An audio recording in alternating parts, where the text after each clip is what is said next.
They are located in Davidson, North Carolina, while serving all of North and South Carolina to the Florida coast and the Tennessee mountains.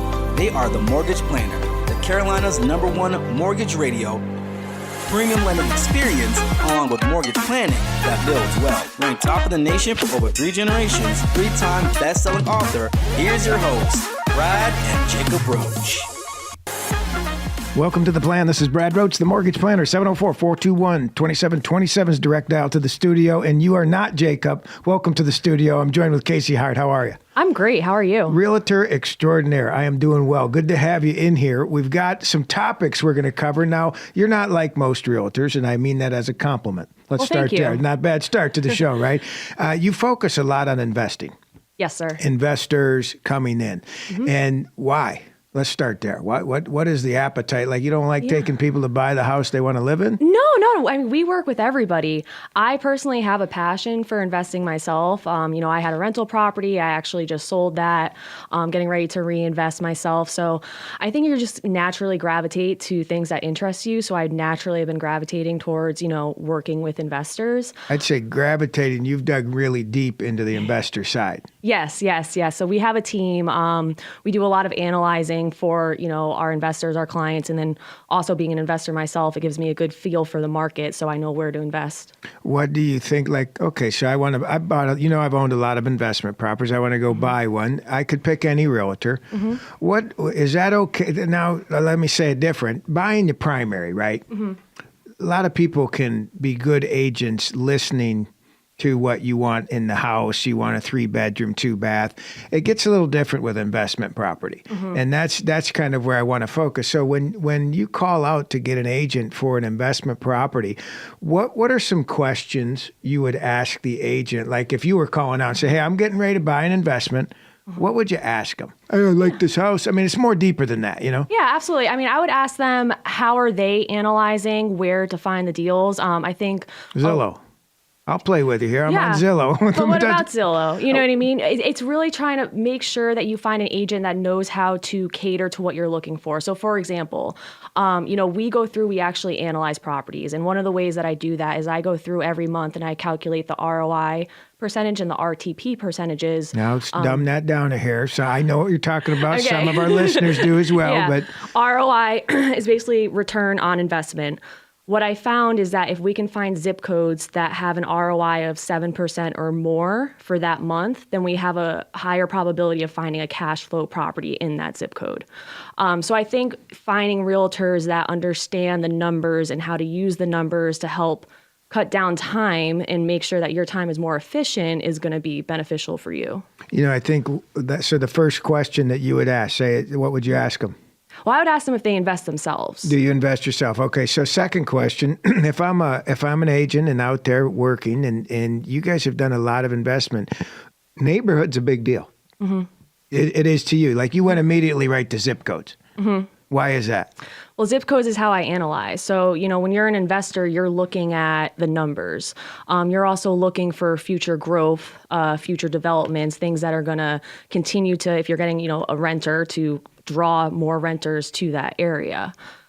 I think that can be pretty hard when someone calls up when they're thinking about buying them. Here's reality, right? Yeah. I like this neighborhood. I want to buy a rental over here. Might not be the right neighborhood. Yeah, we got to make sure there's no HOA. We got to make sure that the vacancies, what is the vacancy in the area? How hard is it to cash flow right now? You know all the zip codes. We're Charlotte, Lake Norman based. We got the zip codes. How hard is it? It's difficult cash flow. I mean, you're not analyzing properties the way you were back in early 2000s. The 1% rule, 2% rule. That's one of the reasons why when I analyze, I send out the long-term projections and the calculator for the long term. But I also point out the different investment strategies that you can have. So, for example, if there's no HOA and it's especially if it's by a development, the Pearl's a great example. The Pearl's a development that's going in, and it's going to actually be educational medical institute. It's going to obviously have a need for students, professors, et cetera, for housing. So that's one thing that I always point out. Is it in another area where you can, long-term rent it, but can you also midterm rent it? Is it in an area that's growing? So if for some reason 3 years from now you're like, hey, things change, I need to offload this property, is that going to be difficult? How much are the apartments hurting right now, do you think? I see a lot of them going up, like everywhere I turn. Has that hurting some of these guys who want to go buy a rental property? I haven't seen that, and I think the reason for that is because Seems like it hurt, buddy. That's a lot out there. There is, but they're also luxury apartments for the most part. A lot of the new ones are luxury apartments. They have a lot of the amenities. They have a lot of the bells and whistles. And a lot of the times, a lot of the people that we're talking to that are looking for renting, a lot of people actually don't want all of that. Talk to me about bells and whistles. So I buy a single family residence. What do you see in some of these units that are going up for rent that's luxury? What would be missing? I mean, so you have, the really up-to-date, you have the in-ground pools, the coffee, Community the clubhouse. Pool. Yeah, just the different amenities that go along with, those apartment Luxury nowadays is a pool and coffee. With some marble. Get some marble and luxury. Black and white paint. Now, would you talk a little bit, would you say it's more like granite going in, the higher end appliances versus some of the single families, maybe the investors put it in some basics? Well, no, but it also depends. I mean, when you're looking at the big apartment complexes, those are also corporate owned. So a lot of times I feel like there is this different psychologic that goes behind people being like, okay, I'm going to rent from a corporation versus renting from a smaller landlord. I do think that plays a factor in it as well. When you're getting calls, and we're going to talk, you were just featured with Bigger Pockets as well. You do a lot of clientele there. So you're deep into the investment. When clients are calling, a lot of them want to get started. Where do you advise? Start where? So I have all my clients start by reading our investor buyer consultation, especially the out-of-state ones, because it breaks down the different counties. It goes over the developments, the purchase stats, the rental stats. And honestly, I've had a lot of clients that come back and they're like, after looking at that, I think I do want to stay in Mecklenburg, or, I think my price point, I want to look more into Cabarrus or Iredell or Catawba. So I think market research is going to be the big thing to start with, especially if you're out of state. There's a huge part. Like I said, what would you ask? See, if somebody starts talking rental to you, you're already pulling out a helpful workbook for them to know the area, know the returns, know exactly what they're investing in. A lot of agents don't even have that prepared. Is that fair to say?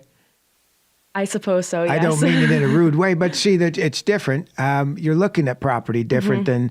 Now talk a little. Well, we'll go a little sideways on this. What if I want to buy a house and it's my primary route? You guys help with that as well. Oh, of course. Yeah, we actually just had two this month. Yeah, it's the easy, and then it's not, because it's also it's more feelings, it's emotion. And, I would agree with that. We can't control that. If you don't like the way the sunlight hits this house, then it's not your house, and I can't change that, and we move on. And a rental, you're not as picky on some of that stuff. There's some people that we need to educate and say, is this something that you want to live in, or is this something that the numbers is more important to you? Because sometimes investors do take that over, and they take, well, would I live here, yes or no? And then they have to kind of steer away depending on what their overall goal is. What's a phone number to get a hold of you direct? 203-508-4176. We're also going to have our stuff at fortheplan.com, so you can check that out. We've got upcoming events. If you haven't checked out our fall, I think it's a fall fun list we have on the site. You can download that. All the orchards. If you listen to our last show, don't shake the trees. That's against the rules there. But you can reach us 704-412-2727 or go to fortheplan.com. We're going to come back. I'm going to ask you when we come back, where would you go buy in the Charlotte region right now? So we're going to take a quick break. You've been listening to The Plan. Kasey Hardt, special guest. We're having a good time. We'll be right back.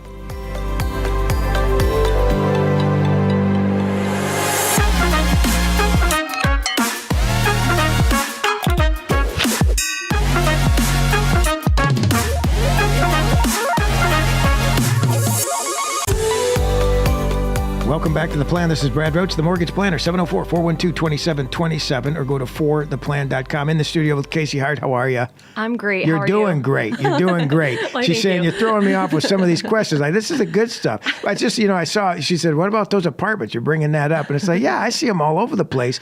And you're competing somewhat, but kind of, that's a different lifestyle for someone looking for a single family. Like you, my son, Jacob, who's missing right now, not missing, but he's working, missing from the studio. He rented a place in Charlotte, and he's got a dog, and you're going up 20-some floors, and that's a long ways to walk a dog. And you even have that in some of the apartment complexes we're talking about in the area. But Is it a tough question for me to say, where would you buy a rental right now? You've been looking all over. Yeah, Oh, it's an easy not. question. I actually have a duplex in mind. I've been trying to get, like, I'm going to find a way to get this duplex. No, I think Concord and Kannapolis for me personally would be my two areas. They are the two areas that I'm really looking at. Why is that? Because there's so many different, I'm like imagining the map right now of Concord specifically. It's like you have downtown Concord that has, developments going on. It's grown significantly in the past couple of years. And then you go up a little bit more and then you have the depot area right there. They've been turning that into a lot of entertainment shops. That's a fun spot down there. It is. It's fun. And then you also have the Atrium Health right there. Once again, growing that midterm rental market. And then you go up and you're at Kannapolis. So it's just that area right now with the growth. Even Kannapolis is a cool spot to hang out. A lot of these smaller towns around the Lake, Norman area, Charlotte region are really cool spots to go hang out. Oh, yeah. More than they ever have been. Yeah, they've really done a lot with that downtown area. They have that new ball stadium. Okay, I was just going to bring up the ball stadium. Now, when you say downtown Kannapolis, is that where the stadium is Yeah, the stadium's right in the same area. Yeah, okay. Yep. So I've hung out at the brewery, and they have the hot dog truck going. They have all the picnic tables and high seating that faces the ballpark there. Yep. It's a beautiful spot. It's gorgeous. So, yeah, that's we exactly where actually go I'd be there looking. a lot on the motorcycle. We'll go up there often. Oh, yeah. Great ride up there. But it's probably, so for Charlotte, what are we talking, 20 minutes? I'm coming from Lake Norman. How far is Kannapolis? Oh, yeah, from Charlotte, especially if you're in UNC area, it's about 20 minutes. Okay, so everything around here seems like 20 minutes, depending on traffic. Yeah, good old right? traffic. Right. So you would go Concord, Kannapolis area. What price ranges are you seeing people invest in that area? I mean, I would say 300 and below, you can get pretty close to getting that break even or positive cash on cash return. How are you feeling about appreciation over there? Yeah. I guess you've answered the question because you said all the growth that's going around the area anyway. Yeah, no, 100%. I would Not advise 100% people. appreciation. No, not no, but for me personally, I'm when I'm thinking about my next investment, that's one of the reasons is for me, I think, if you plant a seed, buy a property in that area, hold it, it's going to go up. So that's my thing is I'm doing this for my retirement. So whatever I buy, I have no intention of selling in the next 5 years. Okay. So tell me, you've done a lot of transactions, and tell me about a fun one. Anything come to mind? One that was just like, that worked out really good. Yeah. So we actually had a client, and this was out in Gastonia, and I actually thought she was messing with me. It's another good market. Yeah, no, Gastonia is a great market. The entry point is definitely a little bit lower, significantly lower than Mecklenburg. Price range, how much would you say? I mean, we're finding turnkeys over there for $250 or below.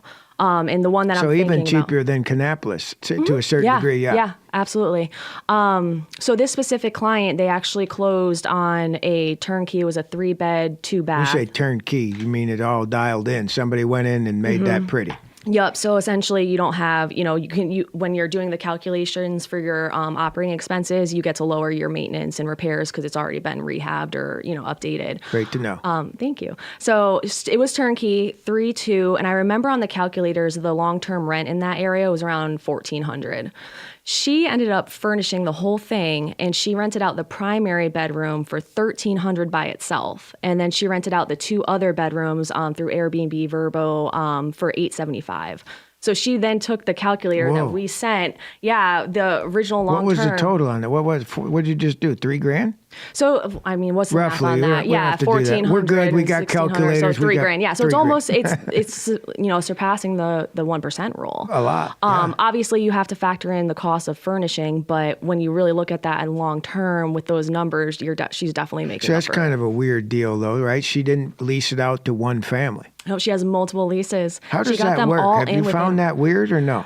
It's becoming so much more common, especially because of the cash flow. You just have to get creative. So yeah, especially, who wants to do that? Have you done that? You go live with somebody you don't know? I see a lot of people, UNC area. Yeah. A lot of the college age students I see doing it. I actually did that when I was in college. Yeah, my daughter-in-law, I was just going to say, they both of them didn't know anybody. They did the same thing, found online. I don't know where you go for that. Seems creepy, kind of. Well, it does. It does. No, it does. But one thing that's interesting, someone actually pointed this out to me at the conference because that's her strategy. When I was in Cancun, she does all midterm rentals, and she says that she always tries to get multiple people in a house at once. And I'm like, that sounds like a lot of work. A lot of work and headaches. And she goes, well, when you really think about it, these people, a lot of them are traveling nurses. A lot of them are used to this. They're clean. They're the type that are going to keep their space. They're more considerate because this is kind of what they're used to doing. And they know that they're not going to be able to be jumping around houses if they're not polite, if they're not,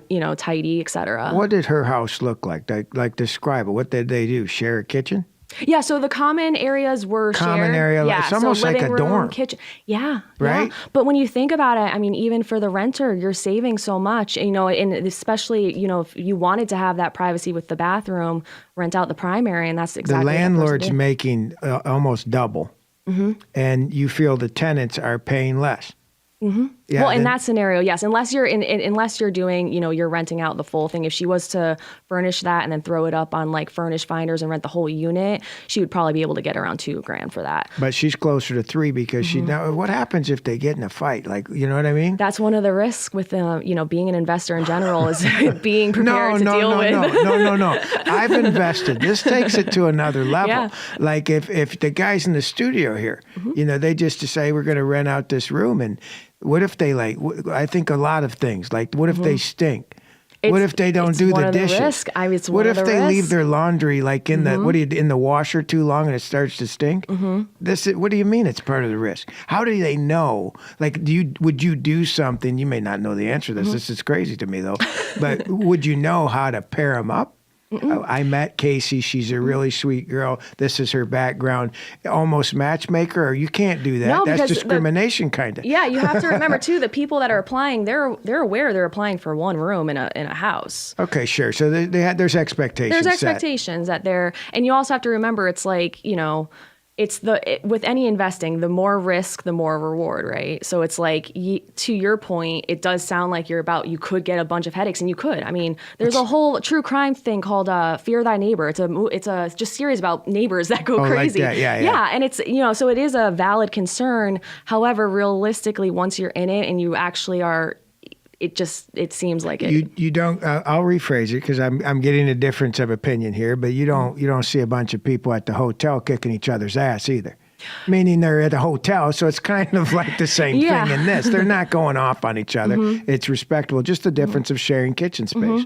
What about, so in that scenario, they're almost roommates, I would call it. And they're there for a reason. I mean, what that reason is maybe they're there for work. They're there for, studying. So they still have their own lives. So it's not like they're just going to this house and just like, hanging out. Yeah, what I mean? So they're not people sitting who in the are, middle hanging out exactly, as much. that are looking for these types of housing have that expectation. A lot different. So let's talk about lease terms that she did. What did that, 12 months? What did that look like? I think she did at least 30 days or more. See, that's what's different, though. That gives the tenant the flexibility, too. So there is a little bit of a premium on it, but they're still getting great space, use of the common area kitchen. If they're traveling, I think that makes a lot of sense. That's like having a hotel you can leave your stuff at. Yeah, a lot easier. Yep, and cheaper than a hotel. Yep, and for the landlord, just in general speaking, for midterm rentals, you can usually get 1.5 to 2 times the rent that you could on long term.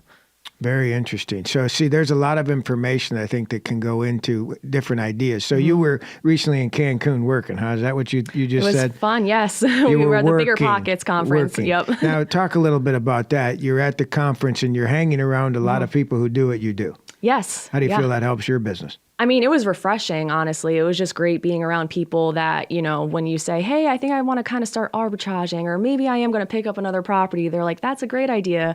One of the things with being a realtor investor is not everybody understands, the mindset and why you're just willy-nilly adding stress to your life. Yeah, it can be. Yeah. So it was refreshing. It was also overwhelming. I mean, there's so much information. I was talking to people that were significantly younger than me that have like 40 properties. And I'm like, geez, wow, I'm not doing enough. Yeah. So it was inspiring. It was great. I think that there's a lot that goes with it. We talk about managing a little bit on the property. So the good story you had just mentioned, well, is she managing this on her own? Yeah. So is that the trend you're seeing most of the people doing, or is it hiring agencies? Yeah, I would say for the long term, we have a lot of clients that do want the property management. When you start to get into the midterm, I've been noticing a lot of people are doing it on their own. I mean, these days there's a lot of different softwares out there. Don't ask me to name them. I can't think of them off the top of my head. there's a lot. And even when you go to sites like Zillow, Airbnb, Vrbo, they have their own, self-managing, and they kind of help you, get the tenants. So it's cheaper if you can do it yourself versus hiring a company to do that. Yep, exactly. Because typically, property management is going to be 8 to 12%, normally around 10. Clients you've closed, 80% doing it on their own? Out of state, always property manager so far. Oh, really? So, yeah, there's a good difference. So out of state, they're hiring somebody local to handle the problem. Yes. I don't blame them. Yep. I think that's smart. I agree. If they're in town, though, you see more taking it on, taking on the responsibility. Yep. Okay. And then I also see, we've had one out-of-towner that's been experienced who's doing it on her own. But like I said, most of them are hiring property manager. How can somebody, what did you call that booklet that someone may be looking at? Is this updated monthly? Our buyer consult's updated quarterly. Updated quarterly with all the statistics and places and really the search you've done. Yes. Very strong. If you would like a copy of that, reach out to fortheplan.com. I'll have you give your number one more time when we come back through the show. We're going to take a quick break, continue talking on investing, the area, and let's uncover a few of the things that are in that little booklet, and we'll get you guys a copy. Thanks for listening to The Plan. We'll be right back.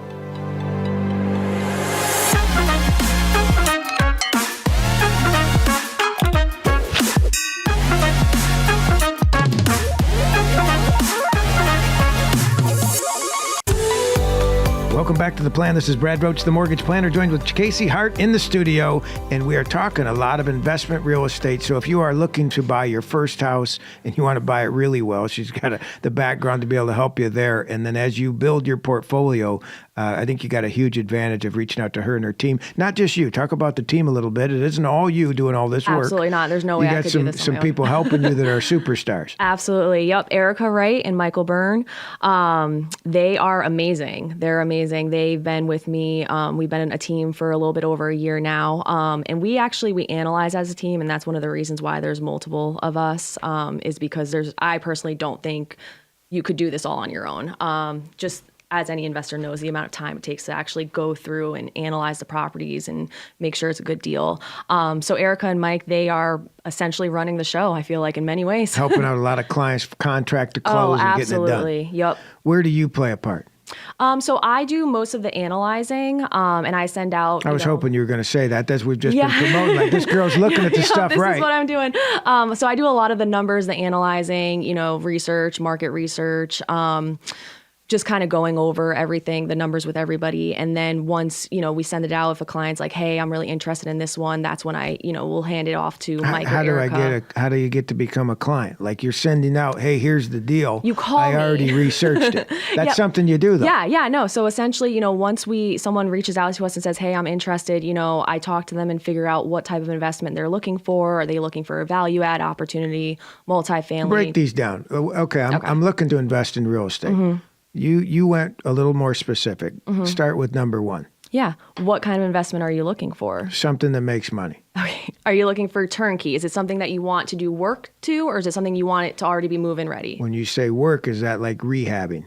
Yes. Or is it like getting in there and just doing a little paint, making it look better? That's Could what be you two need to different tell levels. me. Yep, okay, exactly. So we would do a little bit of elbow grease, but don't want a full project. Okay, yeah. So if you're looking for a minor value add, like you're like, hey, if there's carpet, there's minor value add. That's the term you're using. That's what I use. Okay, cool. Yep. Okay. So basically what I do is, I go through, I look for the properties, I depending on if I've been able to research, consistently that week, I go off of the zip code. So if I'm starting fresh, like when I came back from Cancun, I didn't have time to go through every single county and look at all the listings that hit the past 2 weeks. So I filter that based off of the ROI and the RTP that I calculate. RTP is what? Rent to price ratio.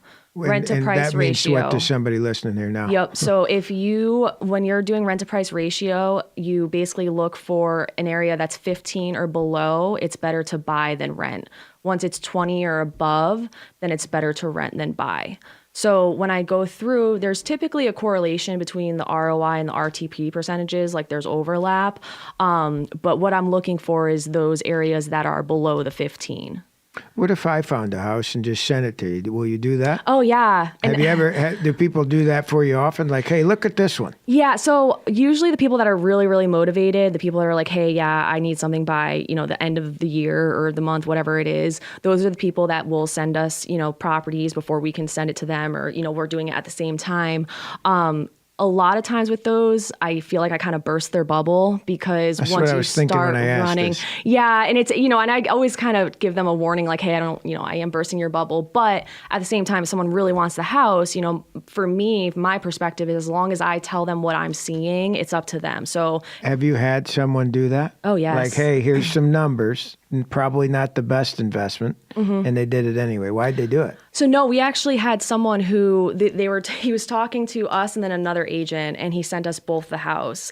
And I unfortunately tore it apart. I was like, this is a horrible investment. And the other gentleman was like, this looks great. It's in a great area. Let's go see it. And we won him that way because he was like, this other guy was going to just have me go look at it. So he ended up closing with us a couple months later on a townhouse that he ended up MTRing. What's MTRing? A midterm rental. Midterm rental. Yep, he furnished it. What qualifies midterm? So midterm is more than 30 days. Typically, it's 30 to 6 months. Midterm. Okay, so just lots of different terminology that's out there for somebody looking for investing. Wow, what an asset they would be to hire you. So the other guy irritated him because he said, "Yeah, let's go see it." That's what happened. He called me back. He's like, "Yeah, he told me that we Wouldn't should go see." That's what I know you're trying not to offend other agents, but if a client calls in, I'm looking to buy this as a primary or secondary or investment, isn't the normal answer, let's go see it? If it makes sense. Yeah, but see, when they're calling about an investment, you might as well run that first. Oh, of course. Yeah. And that's what you're doing. Yeah. But that's what the guy called the other guy about, and it's not what he did. And that's probably it's kind of like going and looking for a car. And you want to go sit in it and ride it around and feel real good in a brand new car, and then I'll show you the payment. And it's out of your range. And the numbers don't work, in other words. So that can really, that makes a lot of sense doing that. Now, you don't get paid to do that stuff up front. No. It's a lot of extra work. Yep. So the client-wise, I would imagine a lot of clients tend to stick with you and repeat business. Come back for the next one. Yeah, we've had a good turnout. Coming back and using you again. And that says a lot about your business. Where do they get this booklet? Let's talk a little bit more about that. That booklet you got up front, what is the name? I keep losing the name. It's just our investor buyer consultation. Let's get a good name for that, like the Hardt of investing. You know what I'm saying? I'm using your name on that a little bit, right? I appreciate that. But what will this get me if I'm interested in investing? This will cover the whole Charlotte market. So it focuses on the areas that we cover right now, because we do have hopes of expanding. So right now we're really focused on Mecklenburg County, Gaston, Catawba, Iredell, and Cabarrus County. Union County, we obviously do work in. It's just a little bit harder out there, the price point, and then also the vacancies are a little bit harder unless you're in Indian Trail, essentially. Gotcha. But those are the areas that we focus on right now. So that'll have a complete, what is it, like a study of the area? Break that down. So I go through the major developments in the area, and then I do an update, obviously, because it's updated quarterly, so I update the developments. And then I go through and I do the purchase stats and the rental stats. That way people can obviously see, what's the trajectory look like, what did it look like in the past, and just get a really good feel for the market. How have you found, from your point of view, people paying for the rentals? How are they getting? I know I've done a lot of deals with you. We've worked together. They've gone great. But how do you see them? Some people paying some cash? Are they? Is it mostly conventional loans? Do you see a lot of we've done several DSCR, I believe, with you as well? Yeah, I would say a lot of it is the conventional. We have a lot of people that are house hacking right now. There's actually a lot. House hacking is what the lady did, your good story lady did, putting 3 people in the same room and no fighting. Yep. Or ish in the same room. You got your own bedrooms. Yep. House hacking is what they're doing. Yeah, and the thing is with house hacking, especially if you're a first-time home buyer, I mean, if you can lock down a duplex or triplex for your first one, I can't even emphasize how much you're helping your future. You're going to be able to have, income to help you pay off your mortgage. You're going to be able to, as put less down, get a better interest rate. And then you can move out and do another, conventional in 2 years, whatever it is. And then that way, if you ever do have to offload it sooner than you think, as long as you've been living in it there 2 out of 5 years, you avoid the capital gains tax. And you're planting the seed for a lot longer than just their first property. So is it hard to find duplexes out right now? We get a lot of people saying they want to see those as well. Yeah, so it depends on where you're looking. So I would say Mecklenburg County and Cabarrus County, they do have more of the duplexes. Once you go out to Catawba, you can start to find the larger ones, like 4 units and above. But we've been seeing a lot of duplexes starting to pop up in Cabarrus, Gaston County a little bit, and Mecklenburg. So we skimmed over, before we end up into our next break, we did skim over getting on the list. As you see properties come to the market that are good investments, they can fit a lot of the clientele or buyers that you have on your list. And you send those proactively, and I would imagine that you've got a strong ability to make the offer and getting those accepted. But if they wanted to get on their list, on your list, we're going to have a link at fortheplan.com. But let's give your number out one more time if they want to call you direct. Yeah, it's 203-508-4176. Or go to fortheplan.com. We've talked a lot, different stuff coming from market trends, I'd say, even in the whole Charlotte market. I want to dig in a little bit about, are people looking at the beach still? Are they looking at some areas around that may be a little bit more costly, and what's some of the dollar amount that may come back on that?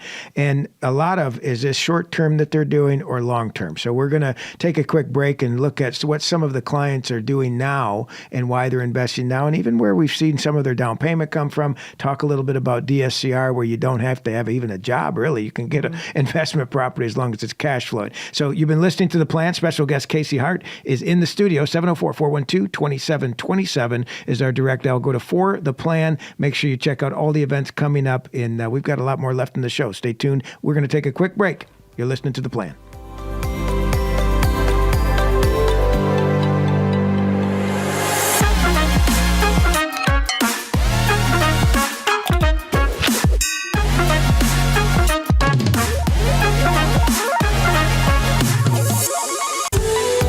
Welcome back to The Plan. This is Brad Roach, the mortgage planner, joined with Kasey Hardt in the studio, realtor extraordinaire. Where do they find you? Where do they find you? If they want to get a hold of you, well, I'm right here, Brad. I'm right here. Where do they find you? So our website is roirealtypartners.com. We have Instagram, ROI Realty Partners, Facebook, ROI Realty Partners, and then my personal Instagram is Kasey H, the Realtor. ROI Realty Partners. So check that out on whatever app she just mentioned. You've got it covered, all of them covered. Are a lot of the investors you're seeing buying long-term now or short-term? Long-term, yeah. Aside from the flippers. Would you say 5 years is long-term? Or 5 years or more. That's how I qualify it, at least. I ask them. They freaking out about the rates?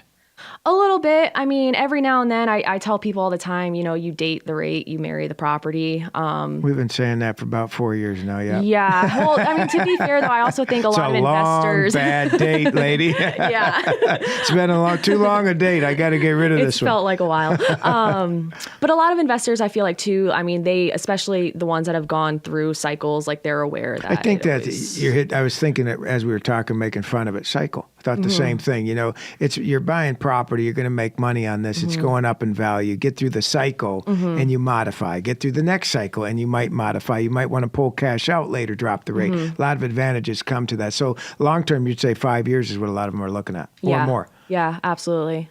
Give me a different percentage on long-term rentals versus all that other stuff you talked about that isn't the 12-month traditional lease. Is most of the clients you've closed that other side? You mean, are they looking for midterm versus? Yeah, midterm, short-term, VRBOs, the lady splitting the house up, house hacking, all of that bag that you talked about. Yeah. Is a 12-month lease person still out there? No, I would say a lot of people are going into it looking at the 12-month. The way that I'm actually kind of looking at it and through conversations I'm having is the 12-month is kind of your bottom. That's the worst case, because when you really look at MTR and STR, midterm and short-term rentals, that's when you start to be able to make more. So it's okay, worst quote unquote case is you're not furnishing it, you're buying this property, you're throwing a renter in there. How much are you getting? What does that look like year 2, 3, and 4? It's funny to hear it worst case though. Would you call that not safer than tenants popping in so often? Wear and tear on the property? Has anybody brought that up? What do you mean? Well, does it tear on that? If I got somebody moving in every other month, see, I guess I'm going to answer my own question somewhat, but if they're moving in every other month or the leases are shorter, is there more wear and tear on the property than someone living there for 12 months?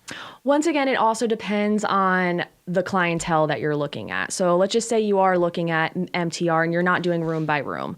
You're most likely looking for a traveling medical professional that's trying to find a place to live during their residency.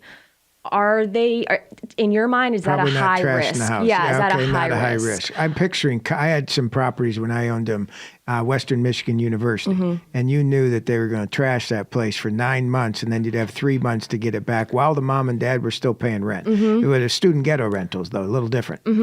These properties we're talking about sounds far from that. Yeah, and what you're saying, I have seen when I've gone and toured like UNC properties. You know, the landlord that's had it for 20 years and it's been UNC the entire time. You feel the difference, but you know, you also have to remember, people who are applying for these, they still have to qualify as they would LTR most of the time. So you still need 3 times the rent to be able to get into the property. So I think it all depends on where you're at and how you're structuring it.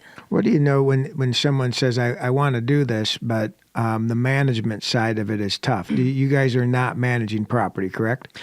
We are not technically managing a property. However, we do have property management in-house, and we are very active with our clients in that aspect, if that makes sense. Okay, so you have the service in-house. Yeah. You're just not doing it yourself. Yeah, so our firm that we're with, Austin-Barnett, the owner actually does the property management, and actually the people that you just mentioned that we closed on, they're doing long-term, but they're also open to mid-term renting down the road. So we're helping them. Sure does give a lot of flexibility if they are open to both, I guess I would say. And that's kind of where I try to position it, is I want the clients, investors to see what options they have, especially when they're out of state. Because I could just imagine how stressful that could be, investing in something you haven't seen or maybe you just saw once, just knowing that you have multiple exit strategies and it will be okay if, God forbid, something happens personally and you need to get out or whatever the situation is. Are there houses that you know how you said 12 months kind of the last resort? You know, at least let's plan that. Or starting point. Yeah, starting point. Okay, yeah. I like that.